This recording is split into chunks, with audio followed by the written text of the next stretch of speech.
Paano nga ba hindi kabahan? So, ang best advice ko dyan is umalis ka sa comfort zone mo. Yun lang yun. Umalis ka sa comfort zone mo. Ano ibig ko sabihin doon? Oo, sabihin natin, gusto mo lumakas. Pero pag naglalaro ka, kasama mo lagi tatlong malakas. Alam mo sa sarili mo, malakas yung tatlong yun. Tapos ikaw, sabihin natin, average. Kakaumpisa mo pa lang. So, hindi ka lalakas nun kasi kampante ka. Kampante ka sa bawat play na gagawin mo, nabubuhatin ka ng tatlo yun. O sabihin natin hindi tatlo, sabihin natin isa yun, or dalawa, pero malakas pa rin siya. It means may kakampi kang kahit siya lang mag-isa, kaya nila kayo buhatin o kaya kanya buhatin. So huwag kang mag-expect na lalakas ka. Oo, maglalakas ka doon, may matututunin ka sa kanya, pero paunti-unti lang. So ang recommended ko sa iyo, umalis ka sa comfort zone mo.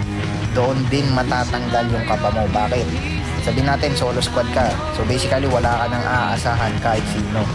Lahat ng sitwasyon mararanasan mo. Okay? Lahat ng sitwasyon mararanasan mo.